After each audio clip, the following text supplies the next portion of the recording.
right, perfect.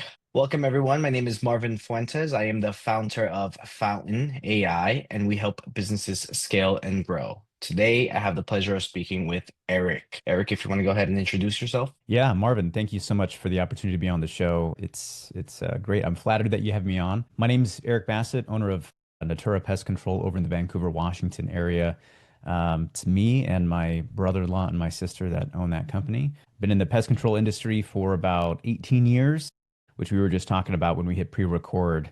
After this season, that'll be more time that I've been in the pest control industry than I've been out of the pest control industry. But I've worked for a handful of companies, including this one that I have part ownership in, along with Rent to Kill, which, if you guys are in the pest control industry, you probably know and hear of a lot more than you used to. And some other local companies in and around Idaho, California, and some areas in the Northwest. So it's been kind of a fun pest control journey for me. Nice. And what is there a specific reason why you got into this industry? Accidental, maybe? A little bit accidental. I think that the pest control industry um, happens to just find people. It's pretty opportunistic. So out of high school, I needed to find a summer job. I needed to find a way to make some good money. My brother-in-law at the time had already been selling pest control door to door for a couple of years. And so I asked him for a recommendation. He said, "Hey, you should go knock doors in Bakersfield, California with a good buddy of mine, really good money, and it'd be a good experience for you." I don't recommend knocking doors in Bakersfield, California in the middle of the summertime. Horribly hot. 0 out of 10, do not recommend. But the money was great, and it kind of got me involved with pest control. And I remember after that season, I told myself, okay, I am never selling pest control again, and I'm done with the pest control industry. I'm not going to do it. And my brother-in-law started working for a local company in the Boise, Idaho area where we were both born and raised. And he said, "Hey, man, how about you come sell pest control with me for this local company again?" And I think at first I told him no. I was like, "Nah, man, I'm good." But it's kind of the golden handcuffs. Once you work that type of position, 100% commission, what you go out and work hard for is kind of what is returned to you. You define how much money you're going to make. It's hard to turn that down for a typical hourly job, especially at the time when minimum wage was pretty low. So I did work for that company for a while. And that local company is the one that I actually ended up working for a long period of time. Went from door-to-door salesman, inside sales manager, sales director. About 2016 is when that was purchased by Rent-A-Kill. Rent-A-Kill came in and was gobbling up companies, and they made an acquisition. And I joined their corporate side of Rent-A-Kill and started managing inside sales teams around the Pacific Northwest. And at the same time, my brother-in-law had since left that company years back and started Natura Pest Control in Vancouver, Washington. And it just so happened that I was traveling to Vancouver, Washington on behalf of Rentokil to train these other offices. And we started talking and we're like, "Hey, if you're going to be traveling, why not just work for us?" You know? And I thought, hey, working with family sounds like a great opportunity for me. I've got lots of experience. Natura at the time was big enough that it could both afford and utilize a sales director role. So I, gave a couple months notice to Rentokil, left. At what age was this? This was 2018, beginning of 2018. So I would have been 27 at the time. So yeah, so I left Rentokil, became the director of sales and marketing for Natura Pest Control.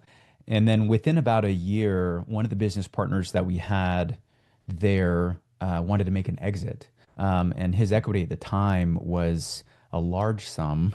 And so we had to secure funding for an SBA loan and didn't really have that much cash on hand. So I sold some real estate assets that I had since acquired, used that money as the proceeds for the down payment on the SBA loan, and joined the ownership team. And that was 6 years ago. So Nice. yeah. And how does that dynamic look like with you and the partners now? So right now it's me and my sister and my brother-in-law. And I know that people have mixed feelings about working with family. In my experience, it's been great. I think that a lot of credit goes to my business partners because we all hold ourselves to a high standard of professionalism. We all believe that the company itself requires a certain degree of discipline when it comes to making decisions. So you can't just make a decision in the company because it benefits one family or benefits another family or because that's what's comfortable or anything Hmm. like that. The Yeah. business itself requires good business decisions, and we hold ourselves to that standard. So whenever we're making a decision, we all kind of view those decisions through that lens, and we're all also able to openly discuss, what might be considered controversial topics, I guess. Very good at being open with stuff like that. So lots of credit to them. I found myself in a really easy family business situation, which not all people find themselves in. Nice. Yeah, that's good. Yeah, a lot of advice I get from people is always refrain from doing that, but that's good that you at least have a good experience with it. What do you think has been the biggest lever for you guys being able to grow? I think the biggest lever for us is number one, understanding what we're trying to accomplish, and then actually putting that vision into a strategy and actually executing on that strategy, having a system in place to do that year over year over year. We started out in the door-to-door space. That's how we grew the company originally. Back in 2013 when the company was established by my brother-in-law, digital marketing was a thing. There wasn't as easy of a way to initially gain traction. And I would say that digital marketing is still kind of difficult to gain traction as a brand new company in a market. But the quickest way to go out and just get customers is just to knock doors. So he did that. We recruited really hard. We had a recruiting system in place. We went out, we found guys. They came, they knocked for us during the summertime. And that's why we were able to put on our first few thousand accounts, which helped us gain the revenue that we needed to start investing in other marketing aspects like digital marketing, Yeah. LSA, PPC, all the other stuff. But every year we sit down with each other and we talk about, hey, what went well this last season? What can be improved? What's our action plan? What's the vision of the company? What's the strategy that we need to hit? Who's going to be executing on what? And how do we evaluate our performance to tell us whether or not we're actually on pace? So there's a system in place that we have, and having that system really does streamline and remove a lot of the confusion. What is some of the big problems that come with growth? There are a number of things that come with growth. One of the first things that you're going to experience is getting the right people in the right seats on the bus.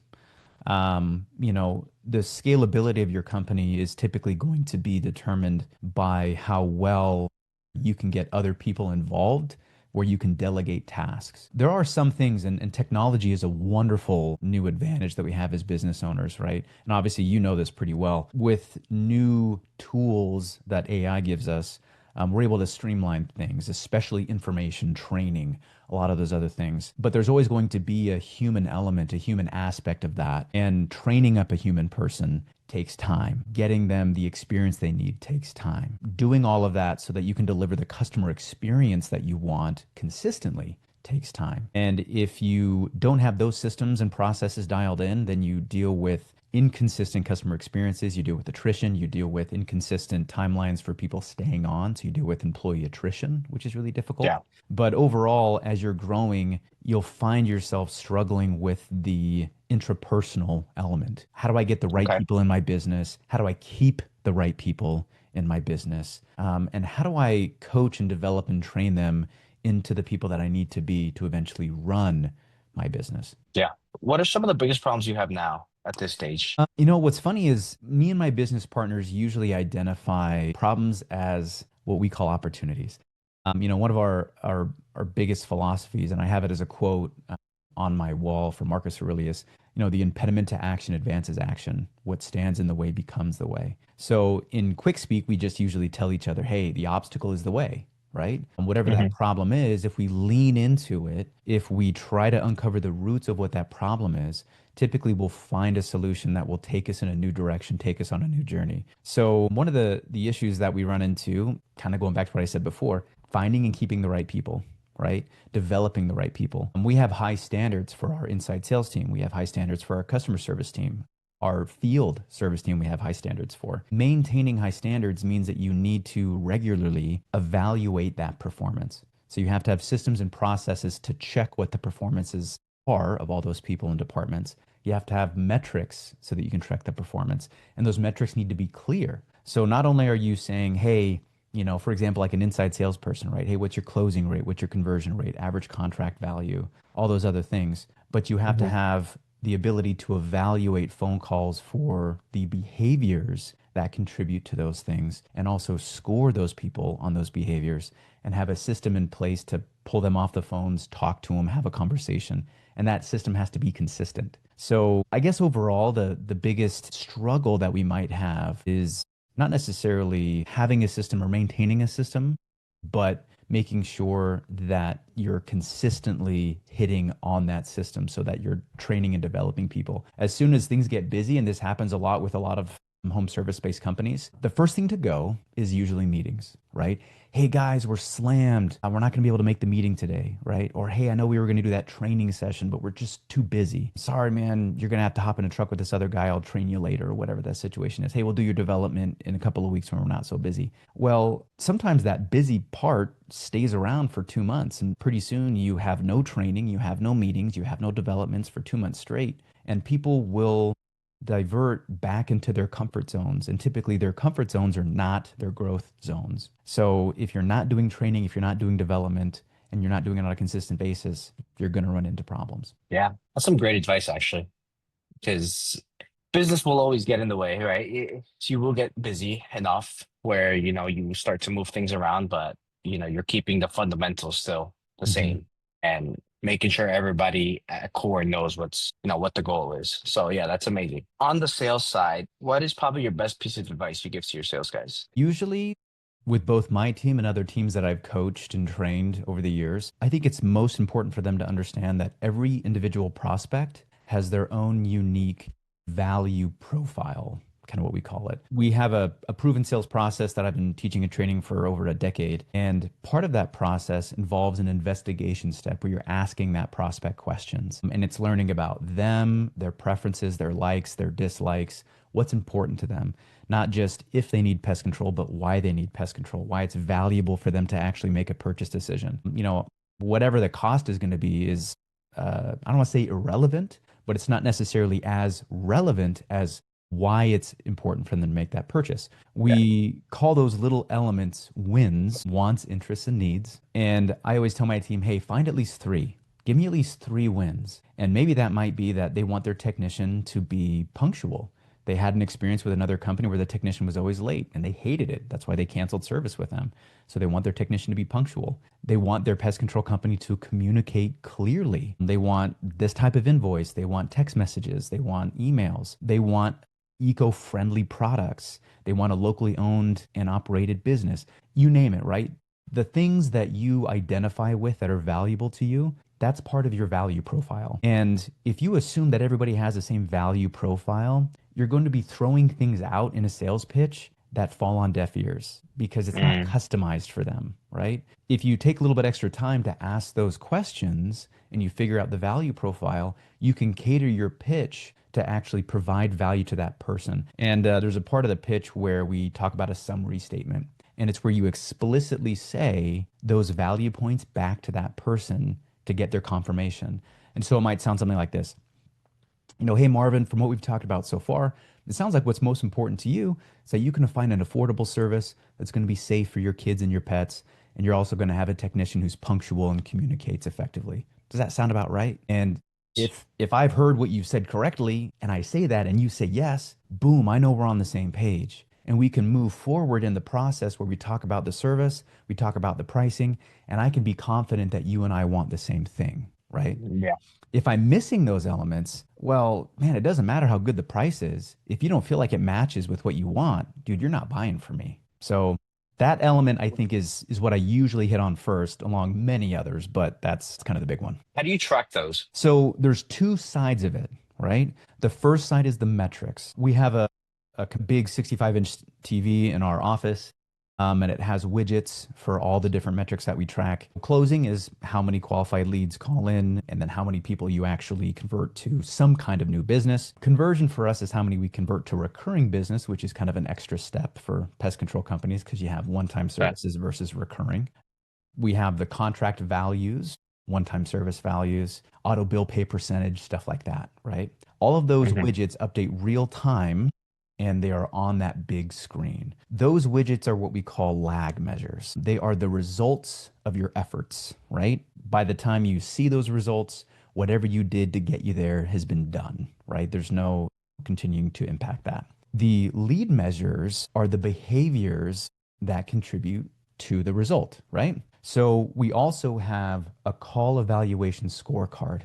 So all of our calls are recorded and we have our sales process. And from that sales process, we've created this scorecard that asks questions like, hey, when the person answered the phone, did they do so with a helpful and friendly tone, right? Did they say their name? Did they ask for the person's name? Did they say what company they're with, right? Little things as you kind of go Mhm. throughout the process. Part of that, like we were talking before, is hey, did the person collect three wants, interests, and needs? And did they use a summary statement which clearly and explicitly expresses those to the potential client, right? So those are the behaviors that we track on this call evaluation scorecard. It's all lead measures. It's all measures that the person on the phone has 100% influence over, right? Because you can't influence whether somebody says yes to you. You have no direct influence over that. Maybe they say yes, maybe they say no.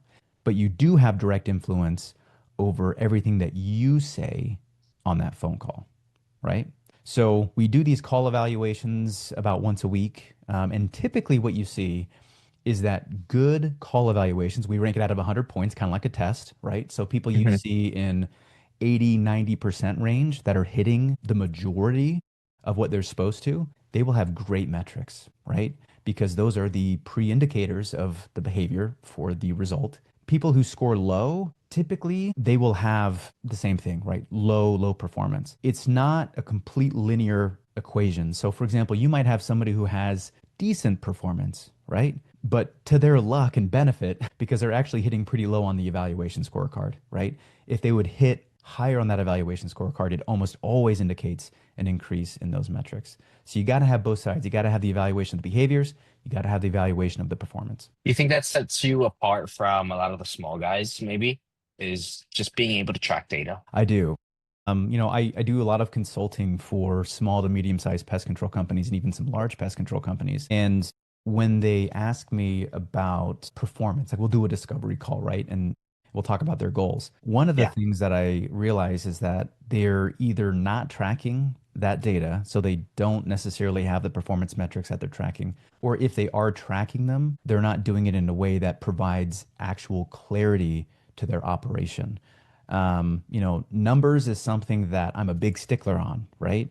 Like the data has to be clear, it has to be clean, it has to be reliable. And sometimes people will track data that paints a picture that's different than what's really happening, right? Okay.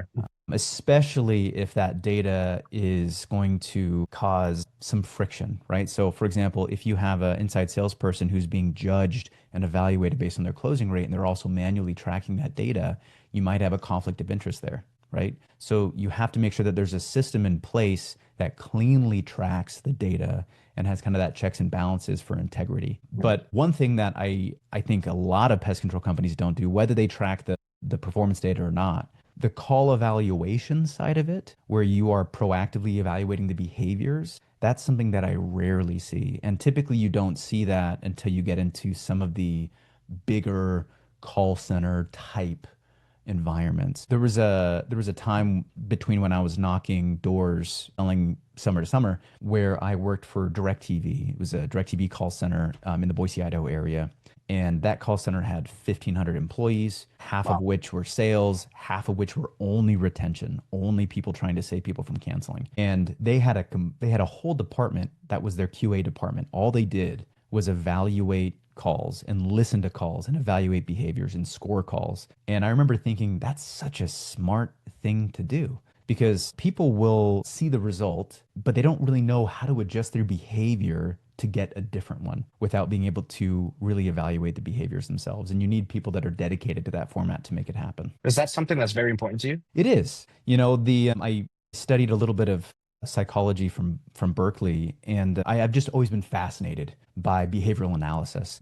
Everything that you do, the way that you act, the way that you speak, the way that you talk, all of your ideas and emotions, a lot of that is impacted by a conglomeration of behaviors prior to that moment, right? So when Yeah. you're trying to change a result, you have to look at the past history of behaviors, of inputs. And you have to be able to ask the question, but why? Why did we say that? Why did we position it that way? Why are we worried?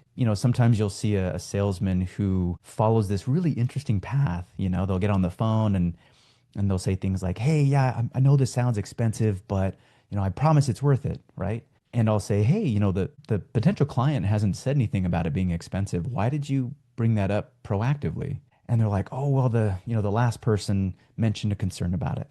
And I said, okay, all right. So what we're doing is pulling concerns into another experience that doesn't necessarily need to be there, right? So there's all these different little ticks and things that salesmen do, that customer service people do, that humans do in general, Yeah. that bleeds into other elements. And it's always good to evaluate, okay, is this behavior supposed to be there? Is it not supposed to be there? Is this the most effective behavior for this kind of environment? And I've always kind of had a brain for the evaluation side of things, so it aligns with me pretty easy. But yes, long story short, I do think it's very important. So how does that process look like with analyzing these calls? So usually there's got to be some kind of cadence of accountability for this, right? So it's not just about creating the system, but it's also about doing it on a consistent basis so that you can have consistent results. So the first thing that we did is we took our sales process that I used to teach all of our inside sales and customer service people, and we kind of reverse engineered it to create a call evaluation scorecard. We have four main categories within the sales process. And so we have four main categories within the evaluation scorecard. Each of those four categories has, if I'm doing this right, I think five elements. Each element is worth 5 points. And so each main category has 25 possible points, right? So Yeah. altogether, you have 100 points, just like a test. And we have a manager who will go through and he will listen to at least one call once per week, right? And typically, he's going to find a call that has a significant amount of time so that he can get a good sample size from a particular rep. And then during their development, we sit down and we will review the call. They'll score the call. They'll actually ask the rep to score the call as well. This helps understand how aligned the rep is with understanding how to self-evaluate. That's a really big thing. And then after that, they'll talk about what they would suggest to change as far as the behavior, which comes towards their action plan. We do these developments on a weekly basis as part of that cadence. So Okay. in those developments, it's sitting down with somebody and saying, hey, checking in with him personally, right? Hey, how are you doing today, right? How are you outside of work? How are you as a person? How are you feeling? How you doing? Next question, hey, what do you feel like's going well performance wise professionally? What are you winning on, right? Next question is, hey, what are your areas of opportunity? And then after we identify an area of opportunity, it's, hey, what's your action plan? How do we actually impact that area of opportunity? And then the last part, of course, from a manager is, hey, how can I help, right? How do I assist you hitting on this action plan? And so the call evaluation is a part of that overall development that we do on a regular basis. And the more consistently you're doing those developments and actually helping them set goals, the more consistently you'll see improvements to their performance. And sometimes, a lot of business owners might be able to associate with this. Sometimes what you see isn't an increase in performance, but just more of an identifier that maybe this person isn't the right fit for the job, right? We talk about the difference between can't people and won't people. If you have a scenario where their performance is lacking and you identify some behavioral issues, you might figure Yeah. out that they can't do the job because they might not know have the right skills. Can we train those skills into that person? Sometimes yes, sometimes no. If yes, we train the skills. If not, we might have to transition that person out, right? Other times we have won't people who, despite whether or not they have the skills or could be trained to do that, there is a personality conflict there that Mhm. they don't want to put in the time, the effort to actually make that thing happen. And that is a usually much quicker path out the door. But we're usually always coaching employees up or coaching employees out. How big is your sales team? So the customer service team and sales team is a hybrid team. And it's going Okay. to adjust between 6 to 8 per season. That typically gives us enough to cover staffing concerns. The bigger the team, the easier the staffing typically is. And that sounds kind of Hmm. counterintuitive. At low numbers, the problem that you run into is that if you have 1 to 2 people, let's say you have 2 people on a team and one person takes a day off, the other person is now handling 100% of the workload, right? As soon as you move up to three, when that one person takes a day off, now the other 2 people only have to pick up 33% of the workload, and so on and so forth. So when you get up into the 6 to 8 range, you're talking about somewhere from 16 to 12% extra workload when someone has to take a day off, which is very sustainable for a bigger team. So yeah, it took us a while to get there, but it's a lot better now. A quick question on the analyzing part. that sequence, how long does that take per person? It depends. So, the typically analyzing the call, if you're going to do a call evaluation scorecard, any call can be anywhere from 10 to 15 minutes, right? Or even possibly 20 minutes or longer than that. We don't have any hard metrics by themselves on handle time. We aim for effectiveness on that phone call. So, if you're taking too long and it's not effective, then that's a problem. But typically we'll just say 15 minutes, right? So manager sits down for 15 minutes, he listens to the call, he makes notes. That evaluation might take about 30 minutes. Developments themselves are designed to take between 15 and 30 minutes. So overall, you might have a manager who's spending about an hour doing that evaluation per person, including the initial evaluation, listening to the call, scoring the call, and doing Mhm. the development itself. Yeah, that's good. I haven't heard many people doing that side. I'm sure that's a big separator for you. I mean, when you tell somebody like, hey, do you have a free hour per employee to do this evaluation? I mean, most managers are going to be like, no, I have negative Yeah, hours to do anything, yeah, and yeah, it's hard to try to convince people like you need to build into your staffing the ability to have the time to do evaluations, right? Like and I don't know if you guys have ever read books like, Buy Back Your Time and all these other yeah, I mean, the ideas and yeah, philosophies there are so smart, like you have to yeah, be willing to invest your money and your resources into ways that you can have the time to do what you need to do, right? yeah. Yeah, no, I completely agree. Yeah, then Dan Martell, he's a huge inspiration to me. I watch a lot of his stuff. His content is great. Yeah, Buy Back Your Time is probably my favorite book, to be honest with you. Yeah, it is. Eric, your day to day, how does that look like now? So what we've done is, as owners, kind of made a transition. I kind of coined this phrase during a conference that I was speaking at back in the spring. But I was trying to teach owner operators how to make the transition from being in an operational role within their businesses to being in an advisor role within their businesses. A lot of times, when you build something from scratch or when you take a really big operational role where you're kind of wearing all the hats, hey, you're the finance guy, or you're the marketing guy, you're the sales guy, you're the main technician, you're the trainer, you're list all the things, right? Eventually, the goal there is, okay, how do I delegate these tasks and roles to other people, not just for your benefit, but for their benefit? You want to provide opportunities for your people in your business to grow. And if you don't delegate, nobody grows, right? So once you're kind of done delegating, a lot of owners kind of reach this point where they go, oh, I don't want to let go of that thing because where do I fit? What do I do? Like if I give away this last task, like if I hire a general manager, like am I out of the business? What's going on, right? And sometimes owners struggle with that. It sounds weird because you might think, hey, I'm just going to go sit on a beach and sip pina coladas all day. Yeah. But when you've spent the last 10 years growing something and that's all you know, Mhm. stepping away is not easy. So I teach business owners to make the transition into an owner advisor role, right? Where you have that cadence of accountability with meetings, you have structure, you have a vision, you have strategy, you have people who are executing on the business and you're evaluating their performance. And you are having those meetings and having them respond to your questions, right? Hey, how's everything going, right? How are you, right? What are our wins? What are areas of opportunity? What's our action plan, right? And you look at the business overall. So when I sit down with my general manager, I look at those widgets I was talking about for the office Mhm. and I Yeah. ask them questions. I say, hey, like, tell me about this widget. Tell me about this performance. Tell me what issue is going on over here. What's our game plan for this? And I let the managers in the company operate the company. And I provide necessary feedback to them because I have far more experience than they do. But that's my role now. I'm an advisor, right? So owner advisor is the transition from owner operator. So with that being said, what is this next step for you to grow? The next step for us is to keep pulling on the same levers as we typically would. We had a really good experience with our marketing company this last year. We were utilizing a few different elements in that. You've got obviously LSA and PPC and Bing and a few other local marketing efforts. And we have a really good relationship with that marketing company. I'm obviously big into the marketing and sales space, so I do weekly meetings with them. It's in the same kind of format, right? Hey, how's it going? How are we doing? What do we need to change? I'm evaluating that side of it. So that part's been great.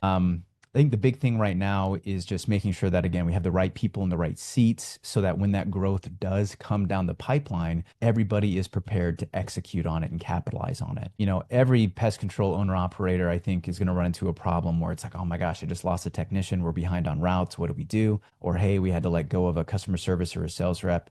Now everyone else is kind of swamped taking calls. How do we handle this? Those Hmm. elements are always going to be part of it. But if you can stay committed to the process that you have, the processes that you have in place for growth, then you will navigate those situations much more quickly and clearly than people who don't. So that's kind of our main goal right now is just to continue growing, using those processes, focus on what we do best, which is just being consistent. If you were to start over, what are three things you would change? Well, luckily, from what we're doing now, I wouldn't have to change a lot because I feel like we do adapt and we do, make Yeah. changes pretty regularly. But if I was had to start over kind of from the beginning, I would put systems and policies and practices in place as quickly as possible. Kind of credit to you and some of the work that you probably do with pest control owners. Now that you have tools like things that AI help with, right? You can document policies and procedures easily. You can Yeah. create training information much more easily. You can provide summaries of meetings and you can provide summaries of educational content much more easily. You can create systems and processes for lead follow-up much more easily. You can create entire pipelines that are cultivated by AI. You can do things now that you couldn't do back then. And a lot of business owners struggle in the format where they don't create those systems and processes very early on, which can create bottlenecks and problems later on down the road, where all of a sudden they have an organization that's running and it's doing fine, but everything Hmm. lives up here. Everything lives in your mind, in the mind of your admin, in the mind of your office manager, in the mind of your technicians, and nothing's written down. And eventually there will be a disconnect somewhere. And you're not going to be able to keep up with it because there's not a centralized source of information. And sitting down and trying to document all of that is going to be a very difficult process. So I would start from the beginning, document what you have, and use the tools that technology has blessed you with in this day and age. Now, with that being said, is there any AI tools or systems you plan on implementing? I'm always kind of taking a peek at AI, different Hmm. elements. My general manager obviously has a lot more of a closer look at the operation. So usually in our meetings, that's kind of a question we come up, hey, any Yeah. new technology that we're looking at. But one thing, like I was saying before, documenting meetings, providing summaries, creating content, creating training content. I'm big on training. And so I imagine that we're probably going to utilize some of those AI tools for that. I Yeah. was actually using some AI tools to help me edit some of my training content and videos the other day. Hmm. Hmm. But there will also be some opportunities to provide the sales team a little bit of support as well. Sales team and customer service team. Everybody's probably seen the little chat AI bots, on someone's website. And like honestly, that version of it has been around for a long, long time. But other versions where, somebody messages in and says, "Hey, I'm interested," and then that AI bot can actually cultivate the relationship with that lead and follow the process that you have and Yeah. then pull the information in, pull it into a pipeline, work it through the process, close it, schedule it, send it out, all that stuff. That stuff is great. They have new models, obviously, that also do that over the phone, like actual AI phone representatives. I'm a big advocate of quality when it comes to phone calls, if you haven't caught on to that already. And so sometimes I feel like there are a lot of platforms with AI that are a little bit behind the ball. You can kind of tell that that's an AI scenario. And so there's a kind of an emotional disconnect on that phone call, which we don't want to have. But as long as the customer feels like it's a good, effective experience, then I've been pretty pro with AI. So I'm not the earliest of adopters with AI, but I do think that the technology will have a big impact on our industry. Absolutely. Eric, one last question for you. I don't want to take up too much of your time. What's one piece of advice you would give to somebody just starting out? Just starting out, I would probably ask you what you feel like your purpose is. What fulfills you both personally and professionally? Because there's always going to be some basic things that people will say, like, oh, I want to be financially independent. I want to be my own boss. I want to build my own company or whatever those situations are. And those are fine. Those can be celebrated. Those aren't necessarily bad things in themselves. but I want people to dig a little bit deeper, in why in those situations does that fulfill you? Because building a business might be one of the most difficult things that you will do in your entire life. It might have a significant impact on your friendships, on your family, on your marriage, on the relationship you have with your kids, on how much time you get to spend doing other things that you love. And when you wake up in the morning, you need to be able to tell yourself that you are making a difference in what really matters, not just putting money in the bank, right? Yeah. Because that's not going to sustain you, Hmm. in here, right? And that's not going to sustain you personally forever. So ask yourself, why am I here? What's my purpose? Does my purpose align with building this business? How can I get my purpose to align with building this business? Eric Bassett, everyone. Thank you so much, Eric, for jumping on this call. I really appreciate it. Thank you, Marvin. It's been a pleasure, man. I appreciate you. Thank you.